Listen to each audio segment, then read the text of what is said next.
দেখো জি স্যার দেখা যাচ্ছে, নিচে যাচ্ছে। ইমেলের বিপরীতে স্কোরটা আছে আর কি। জি স্যার নিচে যান স্যার, একটু নিচে নামেন স্যার।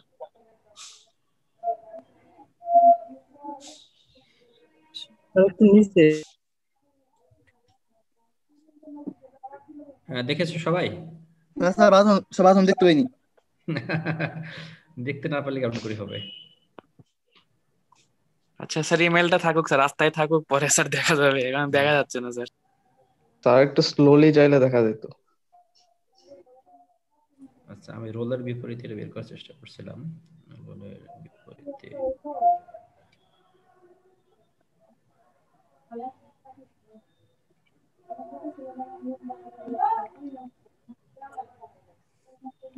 এই তো যে ইমেলের বিপরীতে আমি স্কোরগুলো দেখাচ্ছি এখানে। হ্যাঁ স্যার একটু জুম করলে ভালো। এখন দেখা যাচ্ছে? স্যার এবার এক এক করে স্যার একটু নিচে নামতে থাকেন, হালকা হালকা করে তাহলে। স্যার উপরে একটু উঠেন স্যার।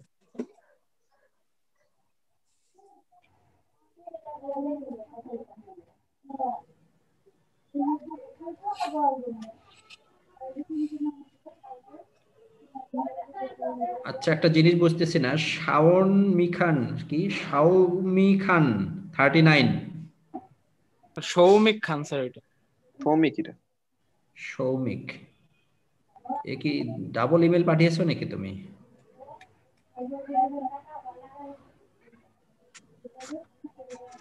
হ্যাঁ তুমি ডাবল ইমেল পাঠিয়েছো। সৌমিক খান কে? সৌমিক খান। জি স্যার। তুমি ডাবল ইমেল পাঠিয়েছো, তার মানে তুমি দুইটা লিংকেই ঢুকেছো। জি স্যার। এটা তো করা ঠিক করো নাই তুমি। আমার ফার্স্টে ল্যাপটপে ঢুকতেছিল না, এই জন্য মোবাইল দিয়ে ঢুকছি স্যার।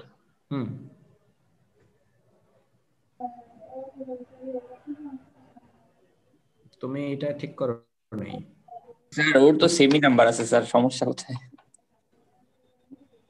হ্যাঁ ওর তো স্যার সেমি নাম্বার আছে স্যার। না সেম নাম্বার থাকুক আর ডাবল নাম্বার থাকুক, সে যেটাতে দিয়ে ঢুকবে সেটা সাবমিট করবে, যে কোনো একটা সাবমিট করবে, দুটো সাবমিট ঠিক আছে, ঢুকছে সে দুই লিঙ্ক দিয়ে, সমস্যা কি?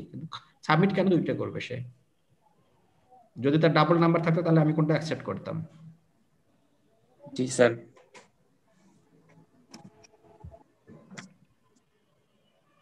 আমার মনে হয় তোমাদের সবার দেখা হয়েছে আর এগুলো ইমেলে চলে গেছে, যদি ইমেল নম্বর ঠিক দিয়ে থাকো, যারা ইমেল ঠিক দিয়েছে তাদের ইমেলে চলে গেছে আর কি। আচ্ছা এনিহাউ ওকে, এখন আজকের আমার ক্লাসটার আমাকে যদি তোমরা এই মুহূর্তে ক্লাস নিতে বলো তাহলে আমি তোমাদের ক্লাসের সম্পূর্ণ ক্লাসটা নিতে পারবো, কিন্তু এই অনলাইনের জন্য স্লাইড তৈরি করা আমার পক্ষে সম্ভব হয় নাই এত সংক্ষিপ্ত সময়ে। আমি কিছু তৈরি করেছি, করে একটা চিন্তা করেছি যে, এবং যখন আমি ইন্টারমিডিয়েটের বইটা পড়লাম দেখলাম যে আমি ইন্টারমিডিয়েট থেকে বেশি পড়াতে পারছি না, ওর মধ্যেই সীমাবদ্ধ থাকতে হচ্ছে। তো এই জন্য তোমরা যেহেতু এগুলো পড়ে আসছো, এই পড়াগুলো একটু রিক্যাপচুলেট করো। বাংলায় পড়ে আসছো, এটা একটু ইংরেজিতে পড়ো। একবারে গেছে তো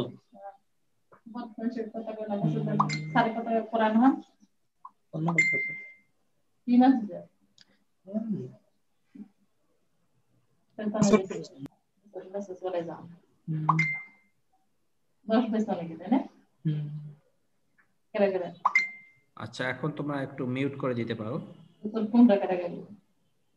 বুঝতেছি না, দেখতে যদি দেখা হবে। শ্রমিক মিউট করে দে। আচ্ছা ইলেকট্রোকেমিক্যাল সেল,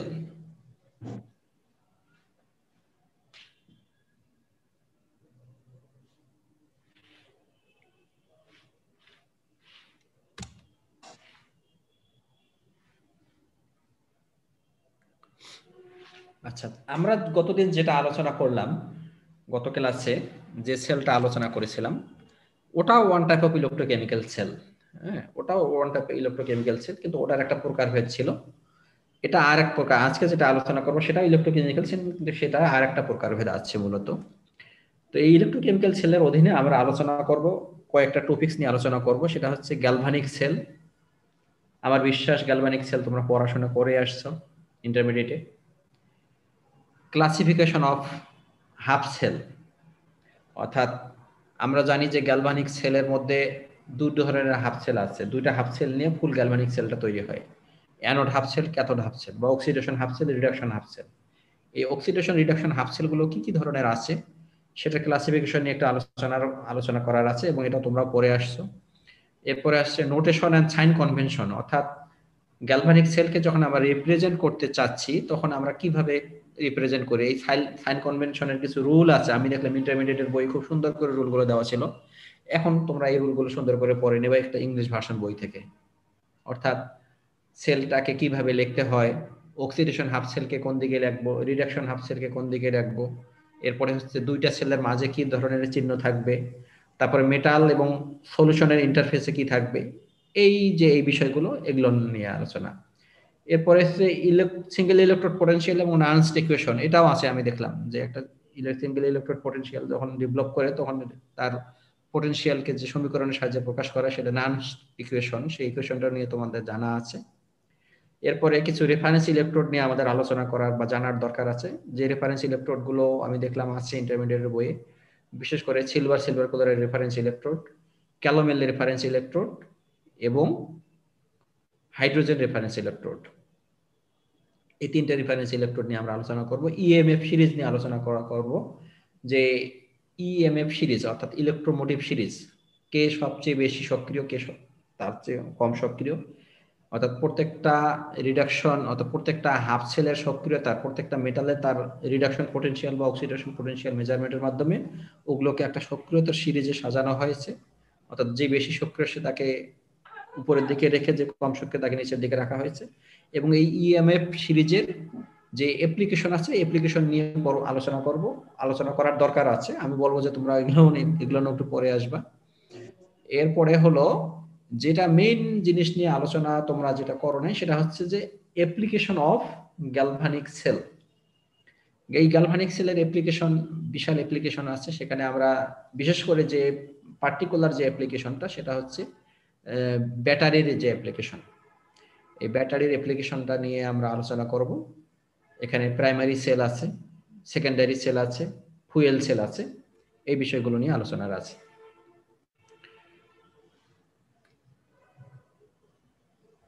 তো এই বিষয়গুলো তোমাদের পরে আসা যাবে না,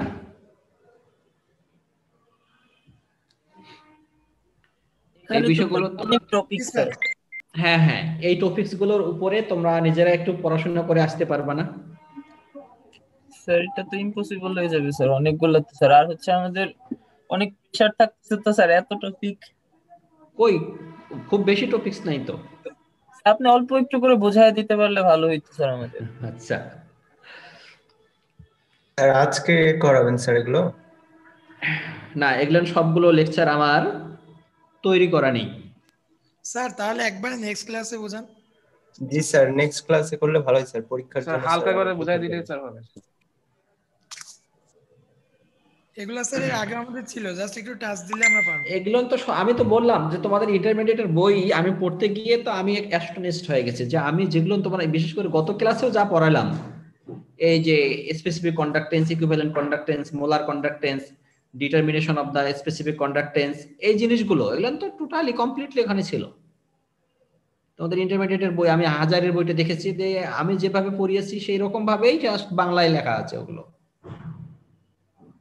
মোরালস সেরকম ভাবে বাংলায় লেখা ছিল আর কি।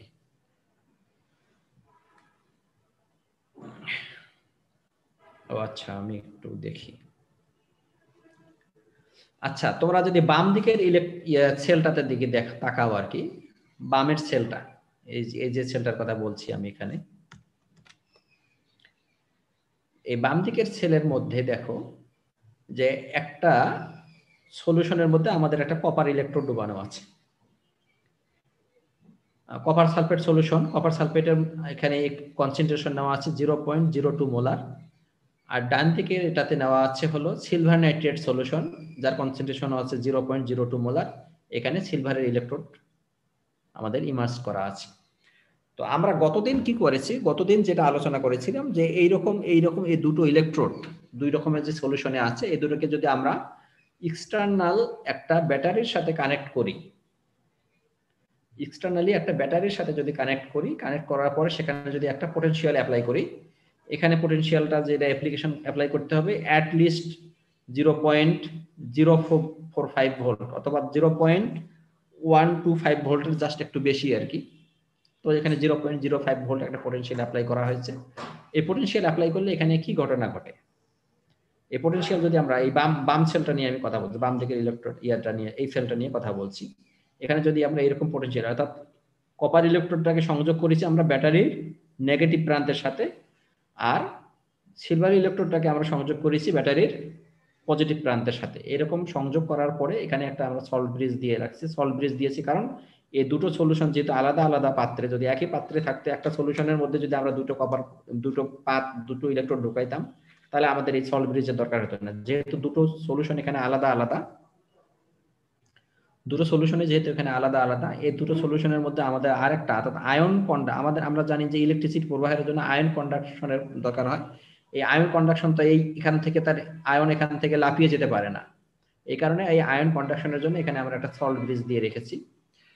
তো এখন যদি আমরা এখানে ব্যাটারির সাথে সংযোগ দিয়ে সুইচটা অন করে দেই তাহলে কি ঘটে, এখানে আমরা দেখেছিলাম যে যেখানটাকে আমরা নেগেটিভ প্রান্তের সাথে সংযোগ দেই সেইটাতে হচ্ছে রিডাকশন সংঘটিত হয়, সেই ইলেকট্রোডটাতে রিডাকশন সংঘটিত হয়।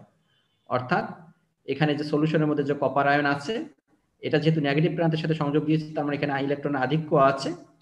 এই ইলেকট্রন এখানে আসতেছে, এই সলিউশনের যে মধ্যে যে কপার আয়ন আছে এরা দুটো ইলেকট্রন গ্রহণ করে মেটালিক কপার হিসেবে এটার উপরে জমা হচ্ছে।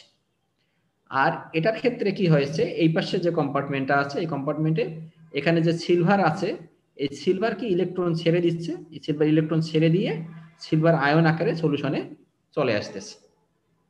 তাহলে এই যে এখানে সলিউশন আয়ন আকারে সলিউশন চলে আসতেছে, এখানে যে ইলেকট্রন ছেড়ে দিল এই ইলেকট্রনগুলো আমাদের এই দিক দিয়ে চলে এসে এখানে আসতেছে। আর ওভারঅল এখানে সলিউশনের কন্ডাক্টিভিটি অর্থাৎ ইলেকট্রিক সার্কিটটা পূরণ হচ্ছে। যেখানে সল্ট ব্রিজ আমরা ইউজ করেছি, সল্ট ব্রিজের মধ্যে আমাদের পটাশিয়াম ক্লোরাইড বা পটাশিয়াম সালফেট আছে।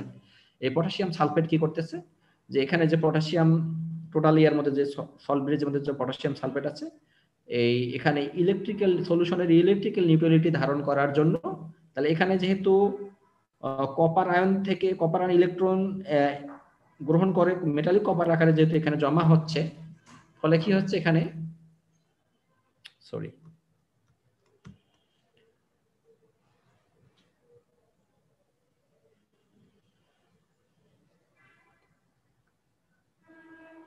এখানে কপার আয়নের পরিমাণ কমে যাচ্ছে, অর্থাৎ এই পজিটিভ আয়নের পরিমাণ এখানে কমে যাচ্ছে। এই পজিটিভ আয়নকে সাপ্লাই দেওয়ার জন্য পটাশিয়াম আয়ন এখানে চলে আসতেছে। একইভাবে এখানে নেগেটিভ আয়ন কমে যাচ্ছে, এই পজিটিভ আয়নের পরিমাণ বেড়ে যাচ্ছে, যেহেতু সিলভার ইলেকট্রন ছেড়ে দিয়ে সিলভার আয়ন আকারে সলিউশনে চলে যাচ্ছে, পজিটিভ আয়নের সলিউশনে পজিটিভ আয়নের পরিমাণ বেড়ে যাচ্ছে। এই আয়নকে নিউট্রালাইজ করার জন্য এই এখানে যে সল্ট ব্রিজ আছে, সল্ট ব্রিজ থেকে আমাদের হলো ক্লোরাইড আয়ন এসে এই সিলভার আয়নটাকে নিউট্রালাইজ করে দিচ্ছে। আর ওভারঅল আমাদের কন্টিনিউয়াসলি এপাশে ইলেকট্রো ডিপোজিশন হচ্ছে, আর এখানে এই সিলভার ইলেকট্রোড থেকে সিলভার ক্ষয় হয়ে সলিউশনে চলে যাচ্ছে। তাহলে এই সেলটা, তাহলে এই সেলটার মধ্যে আমরা কি করলাম, by the application of external current apply করার মাধ্যমে এখানে আমরা ডিসোসিয়েশন করালাম অথবা ইলেকট্রোকেমিক্যাল রিঅ্যাকশন ঘটালাম। মেটালিক কপার ছিল, সে কপার আয়ন ছিল, সে মেটালিক কপার আয়নে রূপান্তরিত হলো, বা মেটালিক সিলভার ছিল, এখানে সিলভার আয়নে রূপান্তরিত হলো with the application of external electric current. তাহলে এটা একটা সেল, এই সেলটাকে আমরা বলছি ইলেকট্রোলাইটিক সেল। এটাও একটা electrochemical cell. This is also an electrochemical cell, this is called the electrolytic cell. এখন ডান দিকের আমাদের যে সেলটা আছে এটার কথা যদি আমরা চিন্তা করি, যে আমরা যদি এখানে অরিজিনালি ব্যাটারির সাথে সংযোগ না দিয়ে অরিজিনালি যদি আমরা এখানে এই দুটো অর্থাৎ এই কপারের পাত এবং সিলভার পাতের সাথে সংযোগ করি, তাহলে এখানে যেটা দেখা যায় এখানে অরিজিনালি যে ঘটনাটা ঘটে সেটা ঘটে হলো যে কপার ইলেকট্রোড থেকে কপার ইলেকট্রন ছেড়ে দিয়ে কপার আয়ন আকারে সলিউশনে চলে আসে।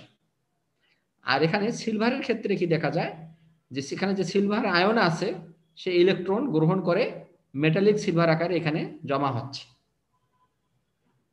তাহলে এই সেলটার মধ্যে আমরা কি করছি, এই সেলটার মধ্যে যে এখানে কপার আয়ন ইলেকট্রন ছেড়ে দিয়ে, কপার ইলেকট্রন ছেড়ে দিয়ে মেটালিক কপার আকারে সলিউশনে চলে আসতেছে। এই ইলেকট্রনটা কি করতেছে, এক্সটার্নাল যে পরিবাহী আছে এই পরিবাহী বেয়ে এখানে চলে আসলো। এই ইলেকট্রনটাকে কে গ্রহণ করলো, সিলভার আয়ন ইলেকট্রনটাকে গ্রহণ করলো, গ্রহণ করে এখানে যে সলিউশনে যে সিলভার আয়ন আছে সিলভার আয়ন ইলেকট্রন গ্রহণ করে মেটালিক সিলভার আকারে এখানে জমা হচ্ছে। তাহলে এই বাম পাশের সেলটার সাথে যদি ডান পাশের সেলটা কম্পেয়ার করি, তাহলে ডান পাশের সেলটাতে আমাদের কি হচ্ছে যে ইলেকট্রোকেমিক্যাল রিঅ্যাকশনের কারণে, অর্থাৎ রিঅ্যাকশনের কারণে, অর্থাৎ কেমিক্যাল রিঅ্যাকশনের কারণে ইলেকট্রিসিটি ফ্লো করতেছে বা ইলেকট্রিক একটা কারেন্ট ফ্লো করছে। এই সেলটাকে আমরা বলছি গ্যালভানিক সেল। অর্থাৎ যে ইলেকট্রোকেমিক্যাল সেলের মধ্যে chemical energy converted into electrical energy বা কেমিক্যাল এনার্জিকে ইলেকট্রিক্যাল এনার্জিতে রূপান্তরিত করা হয়, that is called the galvanic cell. অপরপক্ষে আমরা যদি এটা বলি যে ইলেকট্রোকেমিক্যাল সেলে ইলেকট্রিক্যাল এনার্জিকে কেমিক্যাল এনার্জিতে রূপান্তর করা হয়, that is called the electrolytic cell. তাহলে এই দুটো সেলের মধ্যে পার্থক্য এখন বোঝা গেল। দুটো ইলেকট্রোকেমিক্যাল সেল, একটাতে আমরা ইলেকট্রিক্যাল এনার্জিকে কেমিক্যাল এনার্জিতে কনভার্ট করেছি। এখানে আমরা কারেন্ট প্রবাহিত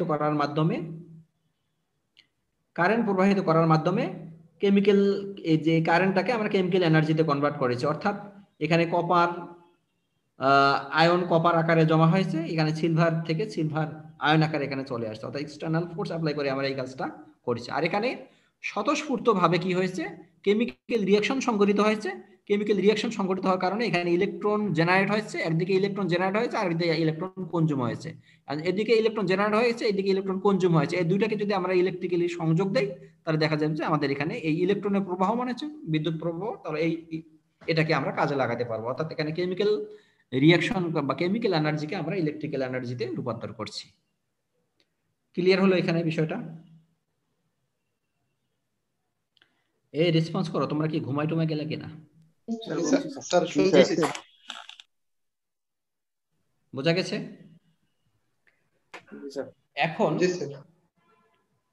আমরা এটা সেলকে বাদ দিলাম, এই ডান দিকের সেলটা নিয়ে আমাদের এখনকার আলোচনা হবে হলো ডান দিকের সেলটা নিয়ে, অর্থাৎ ইলেকট্রোকেমিক্যাল সেলের যেটা গ্যালভানিক সেল, অর্থাৎ যেখানে কেমিক্যাল এনার্জিকে ইলেকট্রিক্যাল এনার্জিতে রূপান্তর করা হচ্ছে। তো আমাদের ইলেকট্রিক্যাল এনার্জিকে কেমিক্যাল এনার্জিতে রূপান্তর করি বা কেমিক্যাল এনার্জিকে ইলেকট্রিক্যাল এনার্জিতে রূপান্তর করি না কেন, এখানে আমাদের হলো তো মূল ইলেকট্রিসিটিটা তৈরি হয় হলো, অর্থাৎ মেটালিক কন্ডাক্টরের ভিতর দিয়ে ইলেকট্রন ফ্লো করে, কিন্তু সলিউশনের ভিতর দিয়ে আমাদের কিন্তু আয়নের প্রবাহিত হয়। সলিউশনের ভিতর দিয়ে যে আয়নের প্রবাহের কারণে কিন্তু হচ্ছে আমাদের মূলত এখানে হচ্ছে ইলেকট্রোলাইট গুলো ইলেকট্রিসিটি ফলো করে। কাজে আমরা যেগুলো কমন কথা আলোচনা করেছি, এই যে মনে করো ট্রান্সপোর্ট নাম্বার বা ওই যে আয়নের প্রবাহ বা আমরা এই ধরনের যে কথাগুলো আমরা আলোচনা করেছি, এগুলো কিন্তু তোমার ইলেকট্রোলাইটিক সেলের ক্ষেত্রেও প্রযোজ্য এবং অর্থাৎ গ্যালভানিক সেলের ক্ষেত্রেও কিন্তু আমাদের প্রযোজ্য। ওখানে আমরা বেসিক কথাগুলো আলোচনা করে এসেছি। এই জায়গায় এসে আমাদের ইলেকট্রোকেমিক্যাল সেলের ক্ষেত্রে যে এডিশনাল যে কথাগুলো সেগুলোই আমরা এখানে আলোচনা করব। তো এই বাম দিকেরটা বাদ দিয়ে ডান দিকের কিছু কথা যদি আমি এখন বলি, সেটা হলো যে তাহলে এখানে আমরা কপারকে যদি আমরা কপারের সলিউশনে আমরা ডুবিয়ে রাখি, তাহলে কি হচ্ছে যে আর অপর দিকে যদি আমরা সিলভারের নাইট্রেটের বা সিলভারের কোনো সলিউশনে ডুবিয়ে রাখি, এই কপার এবং সিলভারকে যদি আমরা একত্রে জয়েন করি, তাহলে দেখা যায় যে ইলেকট্রন কপার ইলেকট্রোড থেকে সিলভার ইলেকট্রোডের দিকে ফলো করে। এটা হচ্ছে ইট ইজ হ্যাপেনিং, এটা হচ্ছে প্র্যাকটিক্যাল হ্যাপেনিং। এটা তুমি যদি নিজেই সংযোগ করে দাও, তুমি নিজেই এটা দেখতে পাবা।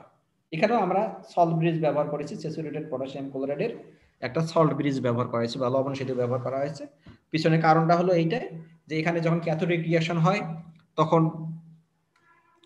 পজিটিভ আয়নের পরিমাণ এখানে বৃদ্ধি পাচ্ছে। এই পজিটিভ আয়নকে নিউট্রালাইজ করার জন্য ক্লোরাইড আয়ন চলে আসতেছে, আর এখানে হচ্ছে পজিটিভ আয়নের পরিমাণে হ্রাস পেচ্ছে।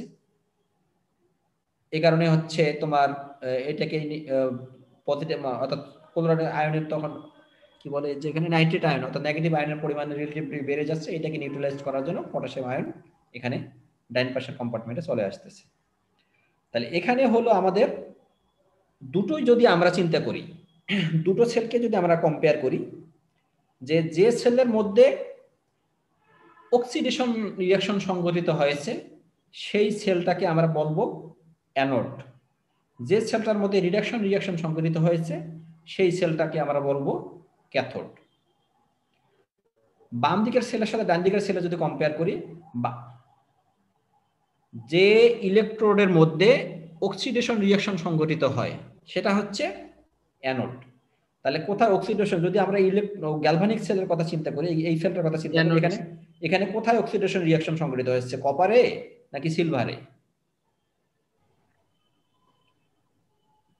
স্যার সিলভারে স্যার। নো, অক্সিডেশন রিঅ্যাকশনের তুমি ডেফিনিশন বোঝো না তো। তাহলে মানে গ্যালভানিক সেলের কথা যদি বলি, ইলেকট্রোলাইটিক সেলের কথা বলছি না। কপারের সাথে স্যার জারণ হচ্ছে না স্যার, কপার জারণ হচ্ছে। আমি ইলেকট্রোলাইটিক সেলের কথা বলছি না, আমি বলছি গ্যালভানিক সেলের কথা। গ্যালভানিক সেলের কথাই বলছি আমি।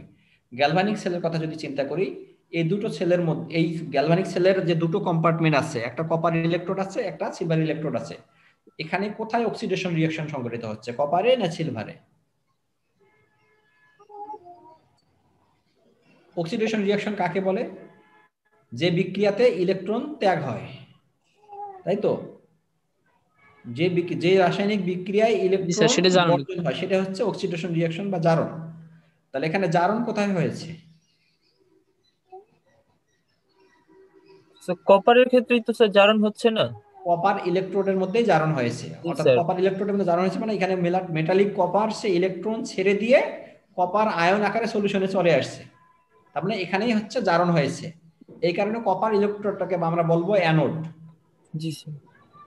আর যে ইলেকট্রোডের মধ্যে রিঅ্যাকশন সংঘটিত হয়েছে, এখানে সিলভারের মধ্যে দেখা যাচ্ছে রিঅ্যাকশন সংঘটিত হয়েছে, কারণ সলিউশন থেকে সিলভার আয়ন ইলেকট্রন মেটালিক অর্থাৎ সলিউশনের সারফেস থেকে, সলিউশন সারফেসের সাথে তো ইলেকট্রোডটা লেগে আছে, তাই তো? সলিউশন আর ইলেকট্রোড ইন্টারফেস একটা আছে না, ইন্টারফেসের মধ্যে যে সিলভার আয়নগুলো আছে তারা মেটালিক সিলভার থেকে অর্থাৎ মেটালিক ইলেকট্রোড থেকে ইলেকট্রন নিয়ে তারা মেটালিক সিলভার আকারে ডিপোজিট হয়ে গেছে। এটাই হচ্ছে আমাদের রিডাকশন। তো এই রিডাকশন যেখানে সংঘটিত হয়েছে এটাকে আমরা বলছি ক্যাথোড।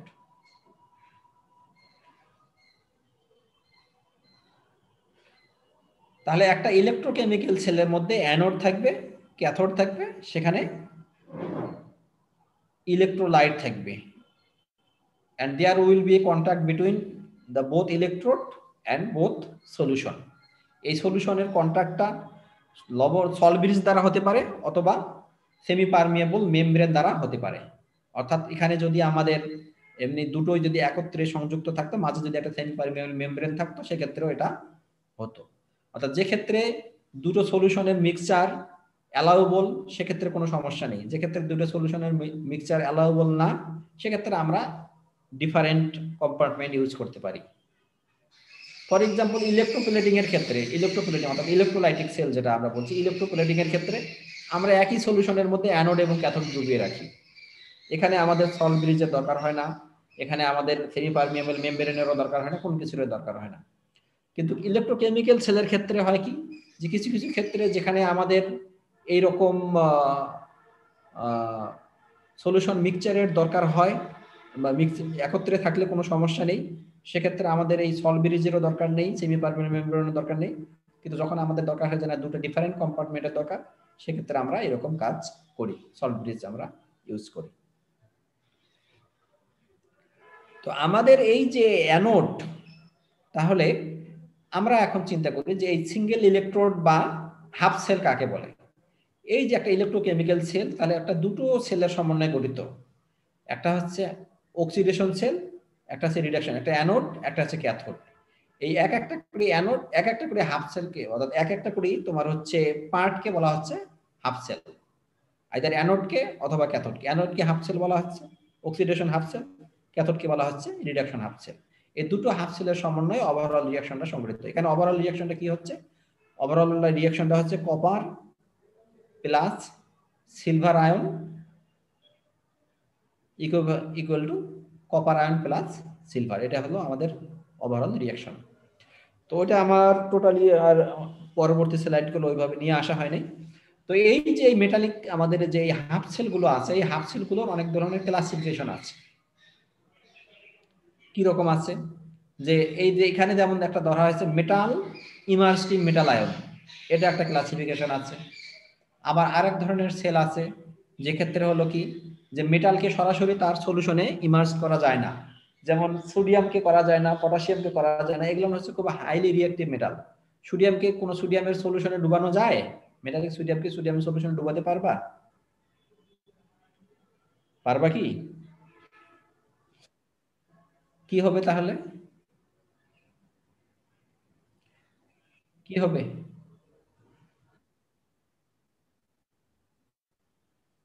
আরে এখানে তো করা গেছে, এই যে কপার ইলেকট্রোড কপার সালফেটের সলিউশনে আমরা ডুবিয়ে রাখছি, অর্থাৎ মেটাল মেটাল আয়ন একটা ইন্টারফেস তৈরি হয়েছে, এটা একটা হাফ সেল। তো এইরকম এটা একটা কমন এক্সাম্পল। কিন্তু কিছু কিছু রিঅ্যাক্টিভ মেটাল আছে সেটাকে তার সলিউশনে ইমার্সড করা যায় না, যেমন সোডিয়ামকে সোডিয়াম ক্লোরাইডের সলিউশনে নিমজ্জিত করা যাবে না। কেন যাবে না? পটাশিয়ামকে করা যাবে না, কেন যাবে না?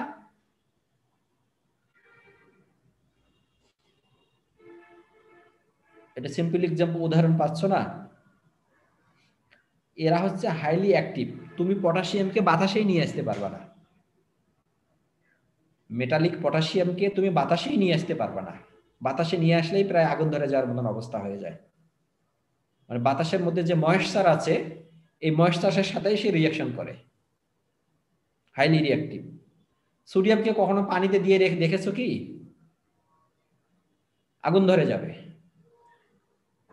সোডিয়ামকে যদি পানিতে দাও দেখবা যে খুব মানে এক্সপ্লোশন হয়ে যায় একরকম, অল্প দিলে তো এক্সপ্লোশন হয়, বেশি দিলে হাইলি এক্সপ্লোশন হয়ে যাবে। আমি কোনো একটা আমার আন্ডারগ্রাজুয়েট প্র্যাকটিক্যালে আমি এক খণ্ড সোডিয়ামের যে শিখা পরীক্ষা ছিল, তো শিখা পরীক্ষায় যে সোডিয়াম ব্যবহার করা হয়, তো ওখান থেকে একটু সোডিয়াম নিয়ে আমি সিঙ্কে ফেলে দিয়েছিলাম, একেবারে ধাউ দাউ করে একদম শব্দ হয়ে হয়ে গেল আর কি, সবাই তো ভয় পেয়ে গেছিল। তো এ কারণে হয় কি, যে এরা যেহেতু হাইলি অ্যাক্টিভ মেটাল, এদেরকে যদি এদের সলিউশনে তুমি ইমার্স করো সম্ভব না। একই সলিউশনের সাথে মানে এই যে সোডিয়ামকে কেরোসিনের নিচে রাখা হয় কেন জানো না? এলে তো তোমাদের কমন কোশ্চেন, এটা ইন্টারমিডিয়েটে তোমাদের পড়ার কথা। সোডিয়াম স্যার কেরোসিনে তো আগুন রাখা ধরে হয়। যায় স্যার। হ্যাঁ, কারণ সোডিয়ামকে কেরোসিনের নিচে না রেখে তুমি যদি বাইরে রেখে যাও, বাইরে রাখলে হচ্ছে এমনি ময়েশ্চারের সাথে সোডিয়ামের বিক্রিয়া হয়, সোডিয়াম আর মেটাল থাকে না, সোডিয়াম অক্সাইডে রূপান্তরিত হয়। এ কারণে সোডিয়ামকে কেরোসিনের নিচে রাখা হয়। আর পটাশিয়ামকে তো বাইরে রাখতেই পারবে না, খোলা অবস্থায় আনতেই পারবে না তুমি, ওগুলো ক্লোজড জায়গাতে ওগুলো পটাশিয়াম মেটালের সাথে রিঅ্যাকশন করানো হয়, বা পটাশিয়ামের কোনো বিক্রিয়া করালে সেভাবে করানো হয়।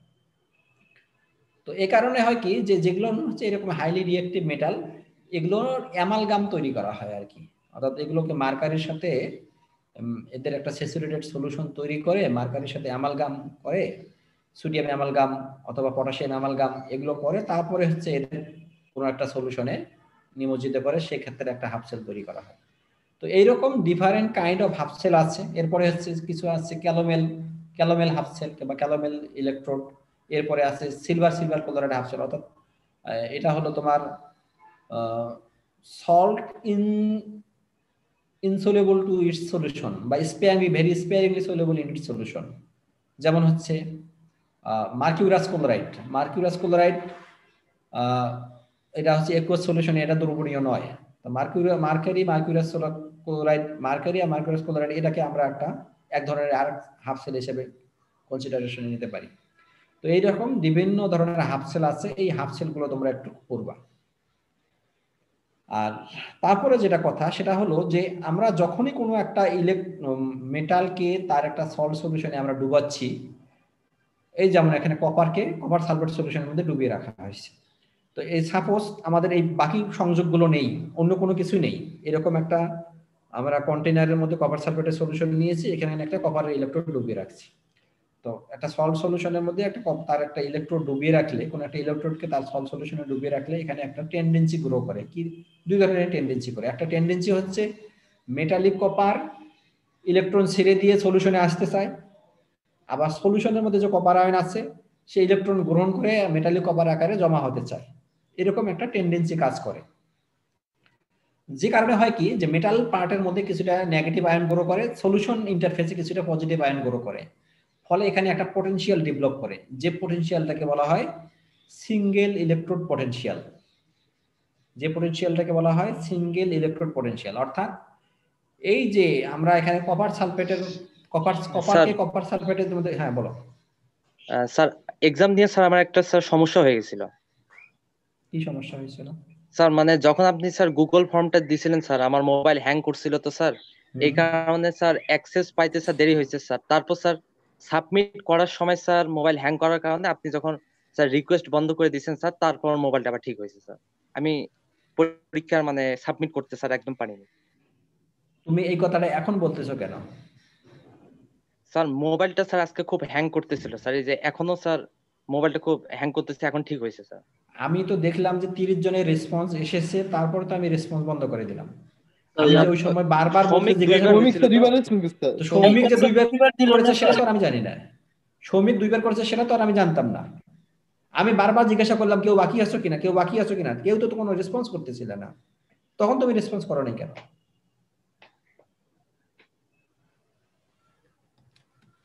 তুমি তখন রেসপন্স করো নাই কেন? স্যার স্যার মোবাইল আজকে প্রচুর হ্যাং করতেছিল স্যার।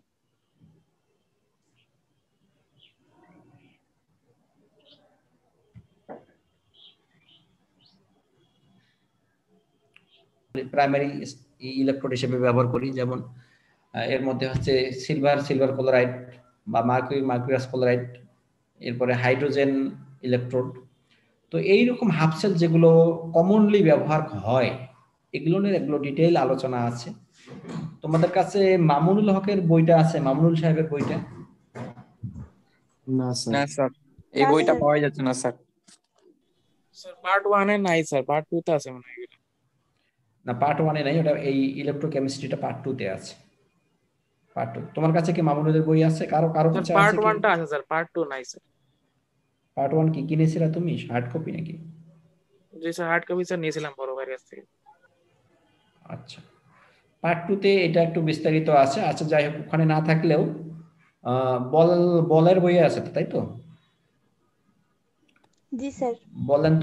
বলান্তুলের বইয়েও এগুলো আছে, কিন্তু মামুনুল হকের বইয়ে দেখলাম একটু খুব সুন্দর করে সাজানো আছে আর কি। স্যার এই বইটার পিডিএফ হবে আপনার কাছে? না, এটার পিডিএফ আমি খুঁজেছি পাইনি আর কি। মামুনুল হকের বইয়ের পিডিএফ খুঁজেছি পাইনি। এটার পিডিএফ স্যার মেইল, আমাদের কমন মেইলে দেওয়া আছে স্যার, ম্যাডাম দিয়ে দিয়েছিলেন। কিসের? মামুনুল হকের? না স্যার, এই যে বলেন তুলি। ও আচ্ছা, বলেন তুলির বই। তাহলে বলেন তুলির বইটা পিডিএফ, এটার গেলেন আসলে এগুলো বই তো কমন বই, এগুলো তো আর সবগুলো পিডিএফ পড়তে যেও না, বুঝছো? এগুলো তোমরা পড়াশোনা কেমন করে করছো জানি না, এটা সব পড়াশোনা অনলাইন নির্ভর হইও না। এগুলো তোমরা একটু বই দেখে বা পিডিএফ দেখে একটু খাতায় লেখো প্লিজ। তোমরা কি ওই ইয়ার উপরেই আছো, লেকচার শিটের উপরেই থাকো নাকি খাতায় টাতায় লেখো কিছু? লেকচারটা শুধু খাতায় তোলা হয় স্যার, তাছাড়া বই স্যার দেখার এখনো সময় পাই না তো স্যার। আমরা হচ্ছে আমাদের 3টা ক্লাস করতে একেবারে 9টা থেকে একেবারে স্যার 5টা পর্যন্ত, তারপরে স্যার আমাদের ল্যাব রিপোর্ট, অ্যাসাইনমেন্ট, সিটি, সেগুলা মিলায় স্যার আমাদের স্যার এই বই ধরার এই সময় হয় না। আমি সামনের ক্লাসে হয়তো শেষ করে দেবো আর কি।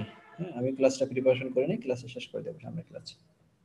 তো তোমরা একটু পড়াশোনা মানে একটু দেখো, তোমাদের কাছে যা আছে সেগুলো নিয়ে একটু স্যার আপনি টপিকটা একটু স্যার ক্লাসরুমে দিয়ে দিন স্যার, টপিকগুলো। আচ্ছা, আপনাদের ই আছে জিঙ্ক অক্সাইড আছে কি ল্যাবে? স্যার আরেকটা কথা ছিল, আপনার তো 2টা সিটি নেওয়া হয়েছে, তাহলে স্যার না ওই দুটোই শেষ না। হ্যাঁ, ওই দুটো শেষ না। আমি এই চ্যাপ্টারটা শেষ করার পর এটার উপর একটা সিটি নেব আর কি। স্যার প্রত্যেকটা স্যার ম্যাডাম হচ্ছে একটা সিটি একটা অ্যাসাইনমেন্ট নিচ্ছে।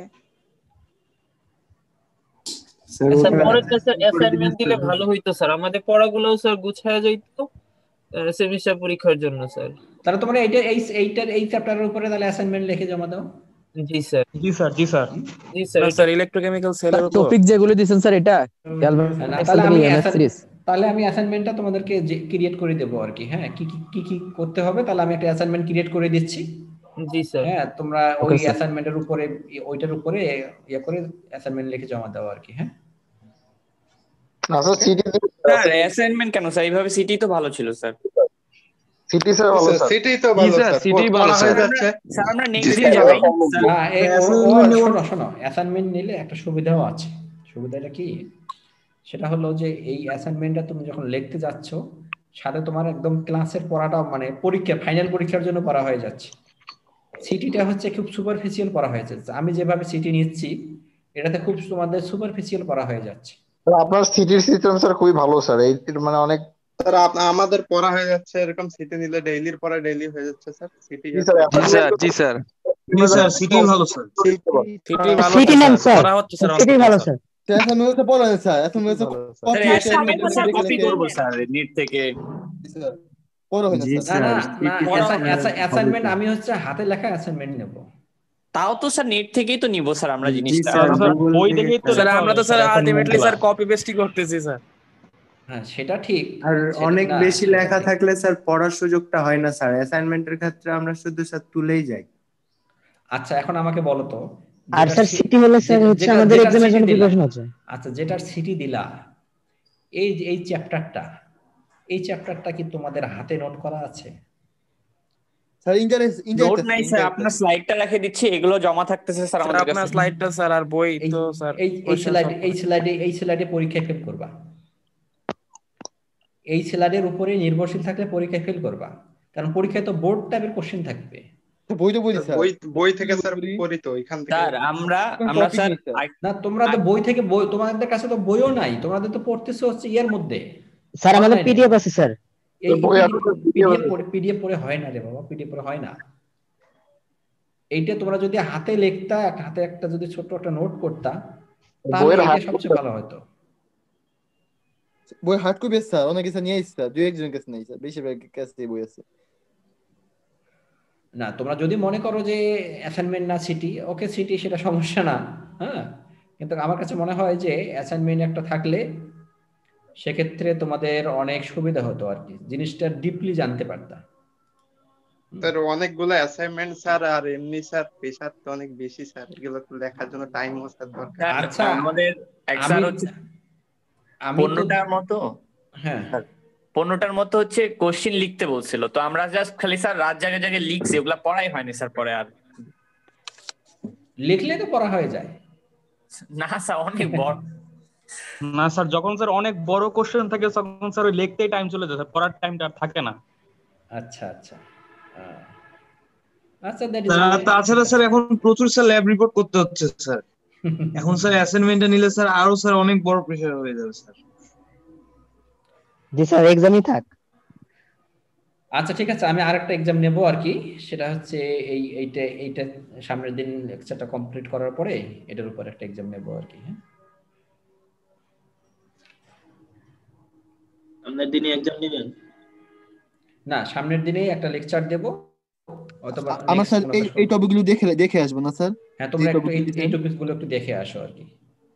আচ্ছা galvanic cell, classification galvanic cell, notation বা সাইন কনভেনশন, এগুলো সব ইন্টারমিডিয়েটের বই আছে তোমাদের কাছে। যদি ইন্টারমিডিয়েটের বইটা থাকে একবারও যদি পড়ো আর কি, আর আমার আর কোনো লেকচারই দেওয়া লাগে না, আমি দেখেছি।